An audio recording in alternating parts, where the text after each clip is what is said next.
Movie starting में हमें दिखाया जाता है कि 18 जुलाई 1981 में दो पैरानॉर्मल एक्सपर्ट एड और लॉरेन को एक बच्चे के अंदर की बुरी आत्मा को भगाने के लिए बुलाया जाता है और उस बच्चे का नाम डेविड ग्लेडजेल था। और एड भगवान से प्रार्थना कर रहा होता है कि हे ईश्वर, इस बच्चे को बुरी शक्तियों से मुक्ति दिलाई। ये अभी सिर्फ 8 वर्ष का है। कुछ देर प्रार्थना करने के बाद एड लॉरेन से कहता है कि हमें कुछ देर का ब्रेक ले लेना चाहिए। फिर वो एक छोटा सा ब्रेक ले लेते हैं। फिर लॉरेन एड के लिए कॉफी बनाकर लेके आती है क्योंकि भूत भगाने की प्रक्रिया में एड बहुत थक चुका था। लॉरेन एड से कहती है कि अब तुम ठीक हो ना? एड कहता है हाँ, अब मैं ठीक हूँ। फिर लॉरेन डेविड के पेरेंट्स के पास जाकर बोलती है कि आपको डेविड को कुछ देर के लिए सुला देना चाहिए। उनके पीछे आर्ने नाम का लड़का खड़ा होता है। वो डेविड के पेरेंट्स से कहता है कि लाइए मैं इसे सुला के आता हूँ। फिर वो डेविड को गोद में उठा के उसके रूम में ले जाता है। फिर आर्ने डेविड को समझाता है कि तुम एक बहादुर लड़के हो। पर डेविड आर्ने से कहता है कि मुझे बहादुरी जैसा कुछ महसूस नहीं हो रहा है। फिर आर्ने डेविड से कहता है कि बहादुर होने का ये मतलब नहीं कि बहादुर लोगों को डर नहीं लगता। तुम जल्द ही ठीक हो जाओगे और मैं ये वादा करता हूँ कि जो भी ये तुम्हारे साथ हो रहा है मैं उसे सब ठीक कर दूंगा। तभी आर्ने किसी की कार की आवाज सुनता है। फिर वो खिड़की के पास जाता है और देखता है कि उसमें से एक आदमी निकलता है जो कि चर्च के फादर गॉर्डेंस होते हैं। फिर फादर गॉर्डेंस डेविड के घर में आ जाते हैं और फिर अगले सीन में हमें दिखाया जाता है कि जब डेविड सो रहा होता है तब उसे दरवाजे पे किसी के जोर जोर से खटखटाने की आवाज आती है और वो चौंक कर उठ जाता है और डर के मारे बेड से उतरकर टॉयलेट में घुस जाता है और टॉयलेट का दरवाजा लॉक कर देता है। फिर वो देखता है कि टॉयलेट का दरवाजा भी कोई जोर जोर से खटखटाने लगता है। फिर डेविड डरते हुए अपने बाथटब में घुस जाता है और पर्दे बंद कर लेता है और वो इस चीज से बहुत डरा हुआ होता है। और जब डेविड ऊपर की ओर पोल पर देखता है तो उसे एक हाथ दिखाई देता है जो कि सड़ा गला हुआ था जैसे कि लहास। फिर वो हाथ वहाँ से पीछे चला जाता है और डेविड उस हाथ को देख के बहुत डर जाता है। और तभी डेविड के पीछे से अपने आप नल खुलने लगते हैं और डेविड पे खून की बारिश होने लगती है जिससे डेविड चीखने चिल्लाने लगता है। वो पूरी तरह खून से रंग जाता है। उसका चीखना चिल्लाना सुन घर के सभी लोग उसके रूम में दौड़ते हुए आते हैं और वो सब देखते हैं डेविड बेड पर नहीं होता है। फिर वो टॉयलेट की तरफ देखते हैं जो कि अंदर से लॉक होता है। वो लोग टॉयलेट का दरवाजा तोड़ देते हैं और वो लोग देखते हैं कि डेविड एक अलमारी के पीछे बैठा होता है। डेविड के पापा उसे अपनी तरफ बुलाते हैं। डेविड धीरे धीरे खड़ा होता है बिना कुछ कहे और फिर वो अचानक से चाकू लेके अपने फादर की तरफ दौड़ता है और उनके पैर में घोंप देता है। ये देख डेविड की बहन डेबी जोर से चिल्लाती है। फिर तभी एड डेविड को पकड़ लेता है और फादर गॉर्डन से कहता है कि हम डेविड को चर्च लेके नहीं जा सकते, हमें भूत भगाने की प्रक्रिया यहीं पे करनी होगी। एड डेविड को एक टेबल पे लेटा देता है और घर के सभी लोग उसके हाथ पैर टाइट से पकड़ लेते हैं और फादर अपने पवित्र मंत्र पढ़ना स्टार्ट करते हैं। मंत्रों को सुनकर डेविड और जोर से चीखने चिल्लाने लगता है। तभी डेविड लॉरेन का हाथ जोर से दबा देता है। लॉरेन पे एक ऐसी पावर थी कि वो हाथ पकड़कर भूत प्रेतों से कनेक्शन बना सकती थी और यहाँ पर उसके साथ यही होता है। लॉरेन देखती है कि कोई डेविड पर काली शक्तियों का प्रयोग कर रहा है और तभी फादर डेविड पर पवित्र जल छिड़ककर मंत्र पढ़ने लगते हैं पर वो आत्मा और भड़क जाती है। वो घर में रखे सामानों से इन सब पर वार करने लगती है। तभी उनमें से एक चीज फादर गॉर्डेंस के सर पे लगती है और फादर गॉर्डेंस नीचे गिर जाते हैं। फिर वो आत्मा और ताकत लगाती है उन सब के चुंगल से छूटने के लिए, लेकिन उन सब ने उसे बहुत कस के पकड़ रखा था जिसकी वजह से वो आत्मा हिल भी नहीं पा रही थी। फिर वो आत्मा डेविड का शरीर तोड़ने लगती है और डेविड की बॉडी पूरी तरीके से टेढ़ी मेढ़ी हो जाती है। आर्ने ये सब देखकर कहता है हमें डेविड को छोड़ देना चाहिए, नहीं तो ये आत्मा उसके शरीर को तोड़ देगी। तभी डेविड सबको धक्का दे देता है और सभी लोग नीचे गिर जाते हैं। फिर डेविड बेंच से छलांग लगा के एड के ऊपर कूद जाता है और एड से कहता है कि मैं तुम्हारे दिल की धड़कन रोक दूंगा। और डेविड एड के सीने में जोर से मुक्का मारता है जिससे एड की सांस फूलने लगती है। और तभी आर्ने डेविड को पकड़ लेता है और डेविड के अंदर की आत्मा से कहता है तुम डेविड को छोड़ दो और मुझे पकड़ लो। और फिर डेविड के अंदर की आत्मा आर्ने के शरीर में घुस जाती है और ये सब चीज एड देख लेता है कि आत्मा अब आर्ने के शरीर में। फिर एड बेहोश हो जाता है। लॉरेन ये देखकर रोने लग जाती है। फिर वो सबसे कहती है कि एम्बुलेंस को बुलाओ जल्दी और वो उसे हॉस्पिटल में एडमिट कर देते हैं और वहाँ का डॉक्टर लॉरेन से बताता है कि एड को हार्ट अटैक आया था और उसे कुछ दिन बाद ही होश आएगा। ये सुन लॉरेन और रोने लग जाती है। और फिर अगले सीन में दिखाया जाता है कि आर्ने सोकर उठता है। उसकी गर्लफ्रेंड डेबी आर्ने से कहती है कि तैयार होकर जल्दी से नीचे आ जाओ। डेबी गार्डन में खाना बना रही होती है। वो आर्ने से कहती है क्या तुम अंदर से मेरे लिए फ्रिज से मीट ला सकते हो? आर्ने कहता है हाँ मैं अभी लाया। और जब आर्ने किचन में जाता है तो उसे दीवार में एक होल दिखाई देता है। वो उस होल में झांकने की कोशिश करता है। जब उसे उस होल में कुछ नहीं दिखाई देता तो पीछे मुड़ता है। फिर तभी कोई चुड़ैल उसका गला दबाने लग जाती है और वो डर के मारे नीचे गिर जाता है। और फिर अगले सीन में दिखाया जाता है कि फादर गॉर्डेन लॉरेन को घर जाकर सोने के लिए कहते हैं। लॉरेन फादर गॉर्डेंस को बताती है कि किस तरीके से वो मिले थे और वो एड के बिना अकेले घर नहीं जा सकती क्योंकि एड ही उसकी दुनिया है। और फिर कुछ दिन बाद एड को होश आ जाता है। वो लॉरेन से बताता है कि डेविड के अंदर की आत्मा आर्ने के अंदर है, हमें उन्हें सतर्क करना होगा। और इधर आर्ने के साथ बहुत अजीब अजीब चीजें हो रही थी। आर्ने की शॉप पे एक ब्रूनो नाम का आदमी काम करता था। ब्रूनो ने बहुत तेज से गाना बजा रखा होता है जिसकी वजह से आर्ने को बहुत ज्यादा परेशानी और वो अपना दिमागी संतुलन खो बैठता है। उधर लॉरेन भी पुलिस को फोन लगाती है कि वो जल्द ही आर्ने के घर पे चली जाए, नहीं तो वहाँ पे बहुत ही कुछ ज्यादा बुरा होगा। और इधर आर्ने मुंह धो रहा होता है कि तभी वो डेबी के चिल्लाने की आवाज सुनता है। फिर जब वो वहाँ जाके देखता है तो उसे दिखाई देता है कि ब्रूनो ने एक शैतान का रूप ले रखा था जो कि डेबी को खा रहा था। फिर वो डेबी को उससे छुड़ा के भागता है और ये सिर्फ आर्ने के दिमाग में चल रहा होता है ब्रूनो एक शैतान के रूप में बदल चुका है। असलियत में ऐसा कुछ नहीं होता है। वो सिर्फ काली शक्ति उसके दिमाग में इमेजिनेशन बना रही थी कि ब्रूनो एक शैतान। आर्ने उससे बहुत डरा हुआ होता है और भागते हुए नीचे गिर जाता है और तभी आर्ने के हाथ में एक चक्कू आ जाता है और वो शैतान को मारने लगता है। असलियत में वो ब्रूनो होता है और उसे चाकू घोप घोप कर मार देता है और ब्रूनो को मार के जब आर्ने सड़क पे जा रहा होता है तो उसे पुलिस मिलती है। पुलिस उसके कपड़े खून से सना देखकर उसे गिरफ्तार कर लेती है। अब आर्ने पर निर्दोष आदमी की हत्या का आरोप होता है। एड और लॉरेन ये जानते थे कि वो मर्डर आर्ने ने काली शक्तियों के वश में आकर किया है। फिर वो लोग आर्ने को बचाने के लिए एक वकील हायर करते हैं। वो वकील एड और लॉरेन से कहती है कि कोर्ट हम पर विश्वास नहीं करेगा कि आर्ने ने वो मर्डर काली शक्तियों के वश में आकर किया। एड और लॉरेन वकील से कहते हैं हम आपको उसका सबूत लाके देंगे,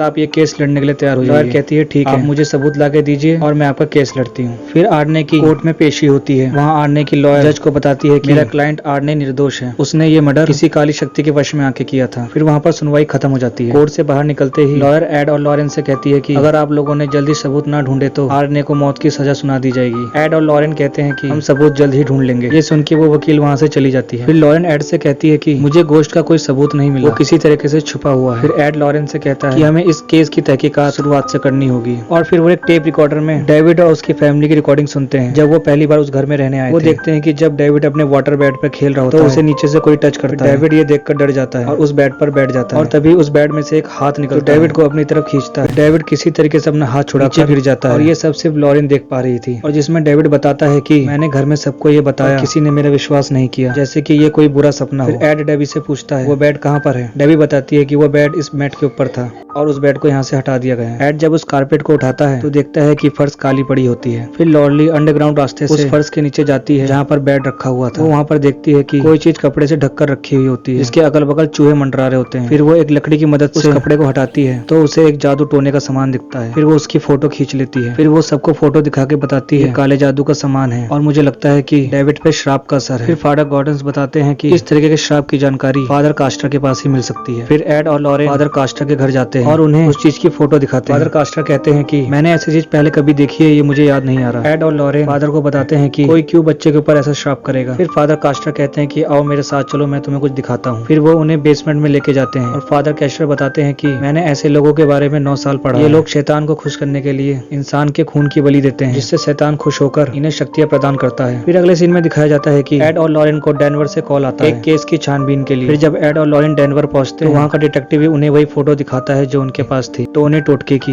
एड डिटेक्टिव से बोलता है कि ऐसा ही सेम जादू टोड़ने का सामान ब्रुकफील्ड में देखा था और वो डिटेक्टिव एक लड़की को ढूंढ रहा होता है जिसका नाम जेसिका होता है। एड और लॉरेन डिटेक्टिव से बोलते हैं कि आप मुझे केस की फाइल दिखाइए तभी मैं उस मिसिंग गर्ल को ढूंढ पाऊंगा। डिटेक्टिव मना कर देता है फाइल दिखाने से। लॉरेन डिटेक्टिव से कहती है कि मैंने कई बार आत्माओं से बात की और मैं आत्माओं की मदद से जेसिका को ढूंढ लूंगी। डिटेक्टिव ये बात उसकी मजाक में ले लेता है। डिटेक्टिव से कहता है कि मेरी वाइफ के पास ये पावर गॉड गिफ्टेड है। फिर डिटेक्टिव लॉरेन के आगे 3 चाकू रखता है और लॉरेन से कहता है मुझे उस चाकू के बारे में बताओ जिससे जेसिका ने कैटी का मर्डर किया था। लॉरेन आसानी से वो चाकू से दिखा देती है। डिटेक्टिव को विश्वास हो जाता है। फिर वो तीनों वहाँ पहुंचते हैं जहाँ पर कैटी का मर्डर हुआ था। डिटेक्टिव एड से कहता है तुम इतना परेशान क्यों लग रहे हो, तुम्हारी बीवी ये काम नहीं कर पाएगी। एड कहता है मैं इसलिए परेशान हूँ कि वो ये काम कर लेगी। फिर अचानक से लॉरेन जमीन पे बैठ जाती है और उसके चारों तरफ अंधेरा छा जाता है और फिर वो देखती है कि कैटी और जेसिका एक पेड़ के पीछे से निकलकर भागते हैं और ये सब लॉरेन आत्माओं के वश में आके देख रही थी। लॉरेन भी उनके पीछे भागती है और फिर लॉरेन देखती है कि जेसिका में भूत आ जाता है और वो कैटी को चाकू से मारने लगता है। और यही सेम हरकत लॉरेन भी कर रही होती है क्योंकि वो आत्मा के वश में थी। एड उसको ऐसा करता देख उसका हाथ पकड़ लेता है और उसके जो हाथ का चक्कू होता है वो नीचे गिर जाता है। जेसिका जंगलों की ओर भागने लगती है। सेम हरकत लॉरेन भी कर रही होती है। लॉरेन को रोकने के लिए एड उसके पीछे भागता है। तभी लॉरेन एक खाई के पास जाके रुकती है और उसके पीछे एड भी वहाँ पहुंच जाता है। लॉरेन उस वक्त होश में आ जाती है। फिर तभी खाई में से कोई उसका पैर खींचता है और लॉरेन नीचे गिरने लगती है और तभी एड उछलकर उसका हाथ पकड़ लेता है और उसको खाई से ऊपर खींच लेता है और लॉरेन बच जाती है। फिर लॉरेन डिटेक्टिव को बताती है कि जेसिका की बॉडी नीचे खाई में है। पुलिस वाले जेसिका की बॉडी को ढूंढ लेते हैं और फिर डिटेक्टिव एड और लॉरेन से कहता है कि मैं तुम्हें केस की फाइल सुबह तक दे दूंगा। एड और लॉरेन अपने घर आ जाते हैं और इधर एड के कहने पर जेल का एक गार्ड आर्ने को पवित्र जल देता है और उसका हाथ पकड़कर कहता है कि भगवान तुम्हारी रक्षा करेंगे। और इधर लॉरेन एड से कहती है कि ये बस सिर्फ एक श्राप है और श्राप को तोड़ा भी जा सकता है। एड कहता है हाँ ठीक है, और हम कैसे श्राप को तोड़ेंगे। लॉरेन एड से कहती है कि जब मैंने डेविड के घर पे उसका हाथ पकड़ा था तो मेरा उस चुड़ैल से कनेक्शन जुड़ा था और अगर हम जेसिका की बॉडी ढूंढे और उसका हाथ पकड़े तो मैं उसका पूरा पता लगा सकती हूँ। फिर वो उसी मुर्दा घर में पहुंचते हैं जहाँ पर जेसिका की बॉडी रखी होती है। वो लोग जेसिका की बॉडी को ढूंढ लेते हैं। फिर लॉरेन जेसिका का हाथ पकड़ती है। फिर लॉरेन का उस चुड़ैल से कनेक्शन जुड़ने लगता है। लॉरेन एड से कहती है कि उसे वहाँ पर ट्रेन की आवाज, नदी के बहने की आवाज, छत से पानी टपकने की आवाज सुनाई दे रही है। लॉरेन एड से कहती है कि यहाँ पर एक टेबल है जिसपे जादू टोने का सामान रखा हुआ है। इसी टेबल के द्वारा इंसान की बलि दी जाती है। और लॉरेन को वहाँ जादू टोने वाली बुक भी दिखती है और वो वहाँ पर उस चुड़ैल को भी देखती है जिसने जेसिका पर श्राप छोड़ा हुआ था। फिर तभी वो चुड़ैल अपना जादू टोना स्टार्ट कर देती है और वो आर्ने की बॉडी को कंट्रोल करने लगती है। आर्ने के हाथ में हॉली वाटर की कांच की शीशी थी जो कि वो चुड़ैल अपने हाथ के कंट्रोल की मदद से उसको फोड़ देती है और उस कांच के शीशे के टुकड़े टुकड़े हो जाते हैं। फिर लॉरेन ये देखती है कि वो चुड़ैल उसमें से एक टुकड़ा उठाकर आरने के हाथ की नस काटने जा रही थी। तभी लॉरेन लाकर अपना मंत्र उस चुड़ैल पे बोलती है। तभी उस चुड़ैल का जादू टूट जाता है और आरने बच जाता है। फिर वो चुड़ैल लॉरेन से कहती है, तुम यहाँ कैसे आई?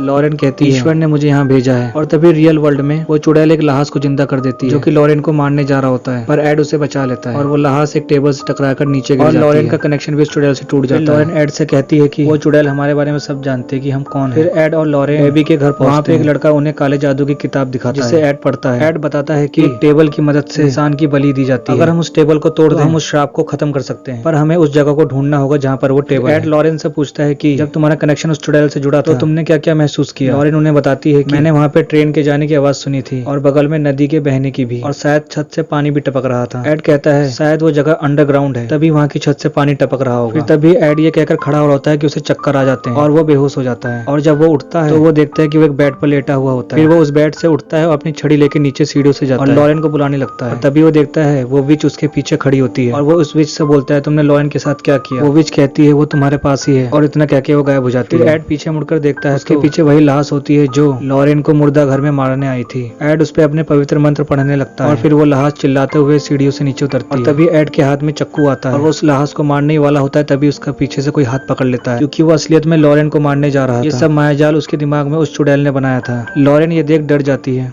और रोने लगती है। फिर एड को समझ में आता है कि उसके ऊपर भी उस चुड़ैल ने श्राप किया है। फिर वो एक रूम में जाता है तो देखता है कि एक पॉट में वही जादू टोने का सामान होता है। वो लोग कहते हैं हमें जल्द ही उस विच को ढूंढकर उस टेबल को तोड़ना होगा। और फिर लॉरेन उन सबसे कहती है कि मैं फादर कास्टर के पास जाऊंगी और इस बुक का ट्रांसलेशन समझूंगी और तुम लोग क्लू की मदद से उस विच को। फिर लॉरेन फादर कास्टर के घर के लिए रवाना हो जाती है और इधर एड और वो लड़का क्लू की मदद से उस विच का पता लगा लेते हैं। उन्हें पता चलता है वो चुड़ैल और कहीं नहीं फादर कास्टर के यहाँ रहती है क्योंकि उनके घर के बगल से ट्रेन गुजरती है और उनके घर के पीछे नदी भी बहती है। और उधर लॉरेन भी फादर कास्टर के घर पहुंच जाती है और वो फादर कास्टर से उस बुक का मतलब पूछती है। फादर कास्टर लॉरेन को बताते हैं कि इस तरह के श्राप को पूरा होने के लिए 3 तरह के लोगों की बलि देनी होती है। पहला एक बच्चे की जो कि डेविड था, पर डेविड की आत्मा आरने के अंदर घुसी हुई जिसकी वजह से अब आरने की बलि चढ़ने वाली थी। और दूसरा बताते हैं कि एक लवर की जैसे कि जेसिका। और लास्ट और तीसरा बताते हैं कि एक प्रीस्ट की जो भगवान में विश्वास रखता हो। फादर कास्टर कहते हैं तुम क्यों इतना परेशान हो रही हो? लॉरेन कहती है वो तीसरा शख्स मेरा पति ही है। फादर कास्टर लॉरेन से कहते हैं कि आओ मेरे साथ चलो, मुझे तुम्हें कुछ दिखाना है। फिर फादर कास्टर उसे बताते हैं कि वो विच वुमन मेरी ही बेटी है। मैंने उसे सीक्रेट रूप से इस टनल में पाल पोस कर बड़ा किया, पर उसे काली शक्तियों का शौक था। काली शक्तियों में मुझसे भी आगे निकल गई। लॉरेन फादर कास्टर से कहती है ये सब जानते हुए भी आपने उसे रोका नहीं। और उधर जेल में फादर आरने के पास बाइबल पढ़ रहा होता है। फिर तभी दिखाया जाता है कि फादर कास्टर के घर में उसकी बेटी विच वुमन आ जाती है और लॉरेन उसकी आहट महसूस कर लेती है। फिर फादर कास्टर लॉरेन को उस टनल में भेज देते हैं जिस टनल में विच वुमन रहती थी। फादर कास्टर को लॉरेन की मदद करता देख उसकी बेटी विच वुमन फादर का गला चक्कू से काट देती है और लॉरेन अपनी शक्तियों से देख लेती है कि विच वुमन ने फादर को मार दिया। अब वो उसको मारने के लिए उसके पीछे आ रही है। फिर लॉरेन उसके टेबल के पास पहुंच जाती है जिसपे जादू टोने का सामान रखा हुआ होता है। लॉरेन उस टेबल को गिराने की कोशिश करती है लेकिन वो टेबल इतना भारी होता है कि वो उसे हिला भी नहीं पाती। फिर लॉरेन अपनी शक्तियों से देखती है कि विच वुमन उसके पास पहुंच जाती है। तभी एड भी फादर कास्टर के घर पहुंच जाता है। वो लॉरेन को आवाज लगाता है। तभी लॉरेन की आवाज एक टनल में से आती है जिसपे ताला लगा होता है। फिर वो हथौड़े की मदद से उस ताले को तोड़ देता है और उस टनल में घुस जाता है। और उधर टनल में विच वुमन लॉरेन चाकू से मारने की कोशिश कर रही होती है, पर तभी लॉरेन बगल में रखा हुआ एक पत्थर उठाती है और विच वुमन के सर पे मारती है जिससे विच वुमन अलग गिरती है। लॉरेन वहाँ से उठकर भाग जाती है और इधर एड लॉरेन को ढूंढ रहा होता है। और तभी विच वुमन लॉरेन का रूप रखकर एड के पास आती है और उसकी आंख में जादुई धूल झोंक देती है जिससे कि एड अब उस चुड़ैल के वश में हो जाता है। और फिर विच वुमन अपनी आखिरी रस्म पूरी करने जाती है और अब एड विच वुमन के वश में था जिसकी वजह से वो लॉरेन को हथौड़े से मारने की कोशिश करता है। और फिर विच वुमन अपने श्राप का असर शुरू कर देती है और उधर जेल में आरने अपना शरीर तोड़ने लगता है। फादर पवित्र मंत्र पढ़ते हैं पर आरने पर उसका कोई असर नहीं। आरने अपने हाथ में बंधी हथकड़ियां तोड़ देता है और जमीन से एक कांच का टुकड़ा उठा लेता है और फिर वो हवा में उड़ने लगता है। और जैसे ही आरने अपना गला काटने वाला होता है उस कांच से डेबी उसका हाथ पकड़ लेती है। और इधर लॉरेन एड से कहती है कि याद करो हम पहली बार स्कूल में मिले थे, तुमने मुझे फर्स्ट टाइम एक खूबसूरत से शर्ट के नीचे किस किया था। एड पर लॉरेन की बात का असर होने लगता है और वो उस चुड़ैल के जादू से धीरे धीरे बाहर आने लगता है। फिर वो उस हथौड़े को जादू टोने वाले टेबल पे जोर से मारता है और वो टेबल 2 खंडों में टूट जाता है जिससे कि विच वुमन का श्राप खत्म हो जाता है। फिर एड लॉरेन का हाथ पकड़ के उसे उठाता है। फिर वो विच वुमन भी वहाँ आ जाती है चक्कू लेके और उधर जेल में आरने के ऊपर भी श्राप खत्म हो जाता है और वो हवा में से नीचे गिरता है और ठीक हो जाता है। और एड जैसे ही विच वुमन से कहता है कि तुम्हारा श्राप टूट चुका है, विच वुमन का हाथ अपने आप ही मुड़ने लगता है और एड विच वुमन से ये भी कहता है कि जो तुमने डेमन को बलि देने का प्रॉमिस किया था वो भी टूट चुका है और वो बिना सोल के नर्क में नहीं जा सकता।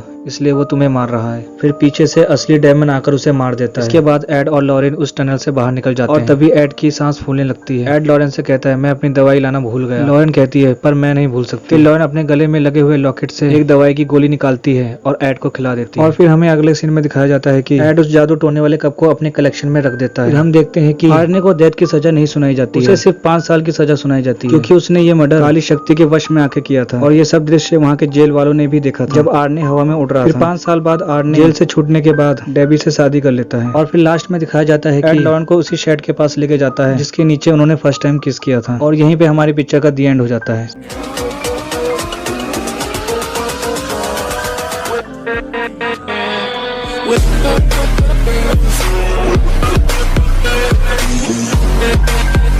with